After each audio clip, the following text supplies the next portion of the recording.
মাস যাবত আমি এই প্রাইভেটে আসা যাওয়া করছি। এই প্রাইভেটটা আমার পরিবারের মতো হয়ে গেছে, আমার আত্মার সাথে জড়িয়ে গেছে, আমার পরিবারের সাথে বেড়ে উঠা। আর এই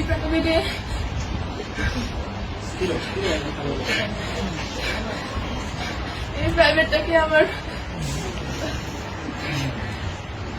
পরিবারের চাইতে কোনো অংশে কম মনে হয়নি। এই প্রাইভেটের প্রত্যেকটা মানুষ আমার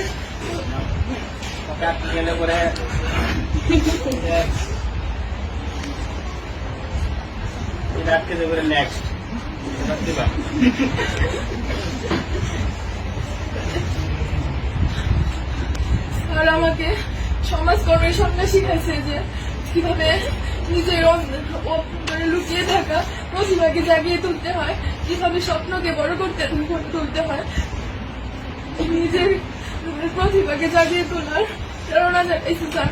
স্যার আমার জীবনের কিংবদন্তি, স্যার আমার জীবনের সেই সমাজকর্মী। স্যারের মাধ্যমে আমি আমার মুক্ত চিন্তাধারা ফুটিয়ে তুলতে পেরেছি। তাছাড়া স্যার আমি অনেক সময় অনেক বেয়াদবি করছি, যেগুলা হয়তো আমি বুঝতে পারি নাই, কিন্তু আপনার মেধা ওইগুলা ঠিকই ধরা পড়ছে।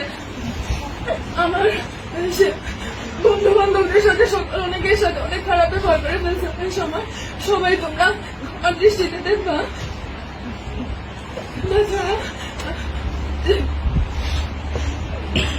মাফিয়া তুলি যদি তোরা আমার জীবনে অনেক ফ্রেন্ড ছিল, কিন্তু তোদের মতো কেউ হবে না রে।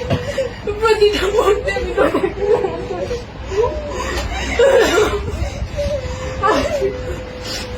দীর্ঘ 12 বছর পড়াশোনা জীবনে অনেক স্যারের সাথে পরিচয় হয়েছে, অনেক বন্ধু বান্ধবের সাথে পরিচয় হয়েছে, কিন্তু স্বামীর স্যারের মতো কেউ হয়ে উঠতে পারিনি আজ পর্যন্ত। আর তোদের মতো ফ্রেন্ড আজ পর্যন্ত হয়ে উঠতে পারিনি।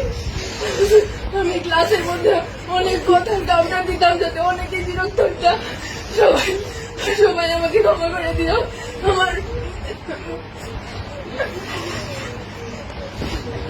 স্যার, আমি সবসময় আপনার থেকে সকল ধরনের সাপোর্ট পাই আসছি। স্যার, কোনো সময় আপনাকে শুধু স্যারের চোখে না, আপনাকে আমার বড় ভাইয়ের চোখে, একজন আদর্শ গাইডলাইনের চোখে দেখে আসছি। ভবিষ্যতেও আমি চাই আপনার কাছে আদর্শ একজন শিক্ষার্থী হয়ে ফুটে উঠতে চাই। আমি